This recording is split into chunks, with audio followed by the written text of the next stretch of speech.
যে পল্লবী টাকা পয়সা খরচ করে তার চোখের জ্যোতি ফিরাইয়ে দিল, সেই পল্লবীর অন্তরের সৌন্দর্যটা দেখতে সে ভুলে গেল। সে আয়েশাকে প্রেম নিবেদন করে বসল। আয়েশা তখন বলে, আমি তোমাকে ভালোবাসতে পারি আসিফ, তবে এক শর্তে।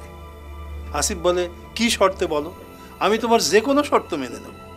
তখন আয়েশা একটা চাকু বের করে বলল, এই চাকু দিয়ে তোমার নতুন জ্যোতি পাওয়া চোখ দুটো তুলে দাও, তাইলে আমি তোমাকে ভালোবাসবো। তোমার চোখের আলো ফিরে আসাতে তুমি মনের আলোতে দেখতে ভুলে গিয়েছো। তখন আর আসিফের কিছুই বলার থাকলো না। ফাইন পালা লিখেছে পচা খুনকার। দর্শক তো চোখের পানি ধরেই রাখতে পারবে না। আসেন খুনকার ভাই, আসেন, বসেন।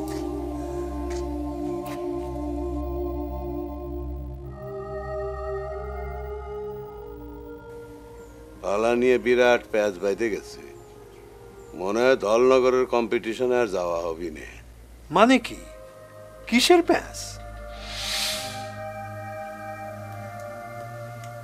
পালা পার্বণ এসব হচ্ছে গ্রাম বাংলার ঐতিহ্য। এসব নিয়ে ক্যারিকেচার চলে না। ব্যক্তি স্বার্থ, ব্যক্তি মোহ, ব্যক্তি প্রেম, পালার মধ্যে এসবের কোনো স্থান নাই। পচা খুনকার আমার থেকে ভালো পালা লিখেছে।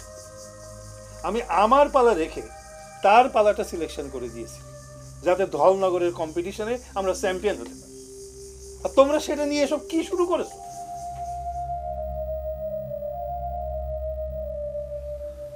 রচনা, পরিচালনা, অভিনয় এসব সাধনার জিনিস, আর তোমরা সেটা নিয়ে ছেলে খেলা শুরু করছো, ব্যক্তি স্বার্থে নিয়েছো।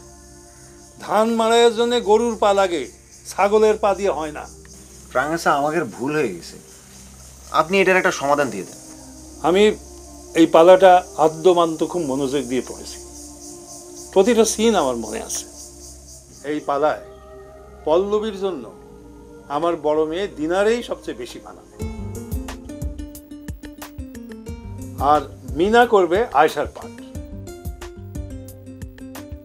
আর পরাগ, তুমি করবে হিরো আসিফের ক্যারেক্টার। মোহাম্মদ দলিলউদ্দিন রাজ, তুমি যথারীতি ডাইরেক্টর। বাকি চরিত্রগুলো তুমি পছন্দ করে নেবা।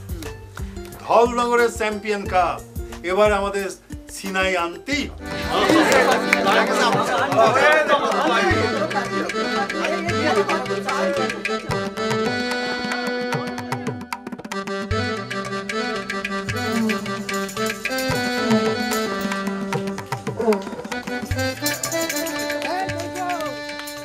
টানা 3 মাসের মহড়া শেষে শৌখিন অপেরা যায় ধলনগরের কম্পিটিশনে।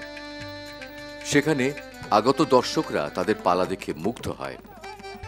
দিনা, মিনা আর পরাগের অভিনয়ে ভিজে ওঠে দর্শকের চোখ।